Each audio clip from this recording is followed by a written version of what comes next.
Print, email, Facebook, Twitter. More Jeff Horn vs Terence Crawford. Trainer Glenn Rushton coaches protege for victory with its foam-paneled floor, piles of worn gloves and heavy bags swinging imperceptibly in the Brisbane heat. The Stretton Boxing Club is a typical fight gym in almost every respect. You can't help but notice it's attached to a colossal Hollywood Hills-inspired mansion, though.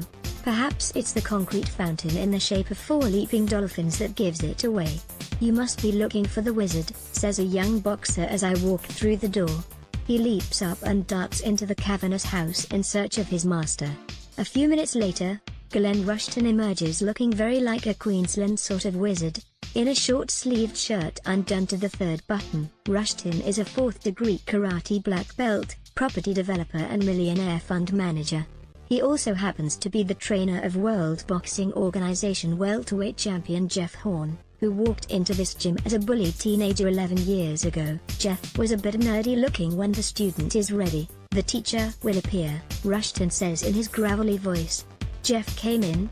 He was a bit nerdy looking. I could see why he'd get picked on. He was like George McFly from Back to the Future, a character that had a soft look about him. 2 years later, Rushton told Horn he could take him to the Olympics. It was an extraordinary statement. Rushton had only recently switched his focus from training martial arts to boxing. Horn was already 20, old to be starting out as a boxer, and was yet to have a fight. "I said to Jeff, I wish I'd met me when I was your age, but you have," Rushton recounts. "You've met a mentor? A guide who has felt all your pains, everything you've ever felt, someone who has the technical knowledge and the drive and the belief. Nobody understands both armed and unarmed combat better than I do. The amount of research I've done, I can be that guide to make you world champion." Incredibly, the Wizard's prophecy came true. Horn became the Australian amateur welterweight champ, made it to the quarter-finals of the London Olympics and last year shocked the world by beating Manny Pacquiao, one of the greatest boxers of the modern era, in front of 50,000 people at Lang Park. The story is the stuff of Hollywood. Indeed, Rushton says he is working on a movie adaptation to be produced in Queensland. Who would play the coach? "I'm leaning towards someone like Hugh Jackman," he says. For his part, Horn is quick to credit his coach's powers of motivation. "He gives me inspiration and confidence," says Horn. "He always believes in my ability and what he teaches me. He knows that if I can do what he says in there, I can beat anyone in the world." That's inspiring. Holding the dream sitting next to Rushton, looking into his unwavering blue eyes, the whole story is somehow more believable than it should be. Confidence radiates from him. His utterances have the air of mantras. The way he tells it, his life has been a Horatio Alger story. Rushton describes his family situation growing up as complicated. His parents split when he was a toddler, and today he has 19 siblings, most of them half-brothers and sisters. As a child, he bounced between his father in Townsville and mother in Brisbane, suffering physical abuse at the hands of an alcoholic stepfather. He worked odd jobs from a young age, including stints as a fruit picker and a door-to-door salesman. When Rushton was 12, 2 things happened that he credits with changing his life. First, his brother lent him a copy of Think and Grow Rich by Napoleon Hill. Rushton, who describes himself as a rich man born in a poor man's body, absorbed Hill's message of self-belief. He has read hundreds of self-help books since, and is in the process of writing one of his own, titled Hold the Dream. Second, Rushton was violently attacked at the local cinema.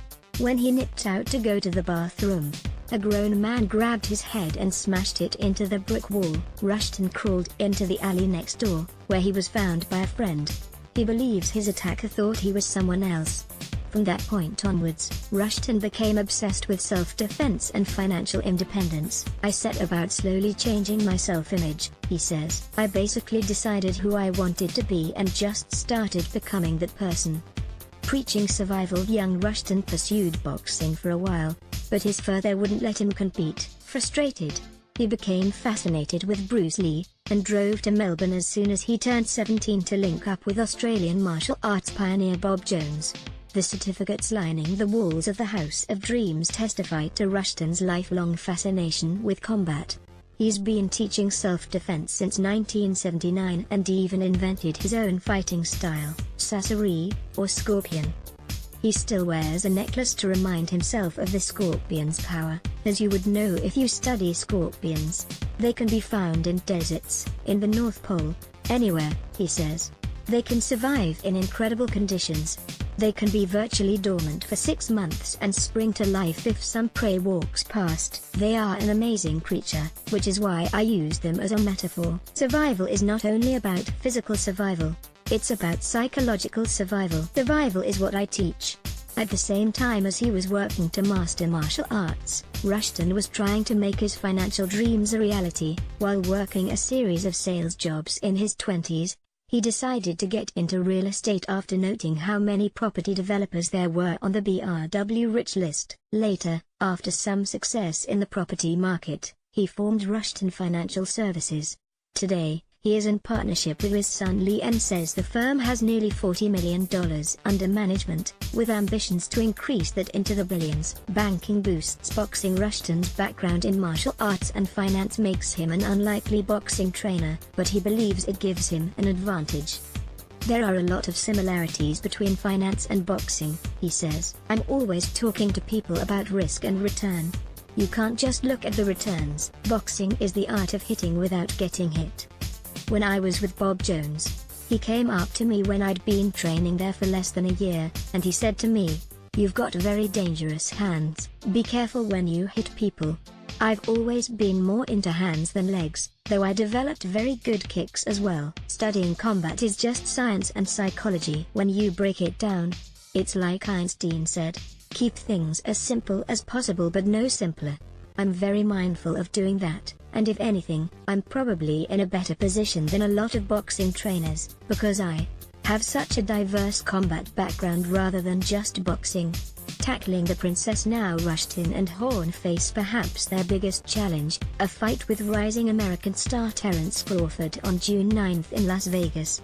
In the lead-up, it's been Rushton who's been doing the talking for Horn, who remains quiet to the point of shyness. Where Crawford injured his hand in March, postponing their fight, Rushton made headlines by telling Crawford to toughen up, princess. Most American boxing experts laughed off the coach's bluster.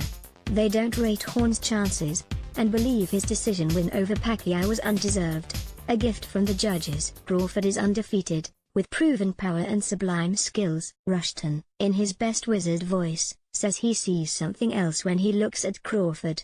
I just see a man. I see a man with skills and weaknesses. I've seen 45 years of combat and I've seen all these guys. They're just men. They bleed. If they bleed, we can beat them. Jeff Horn will fight Terence Crawford in Las Vegas on June 9, which is Sunday, June 10 Australian time. Print, email, Facebook, Twitter.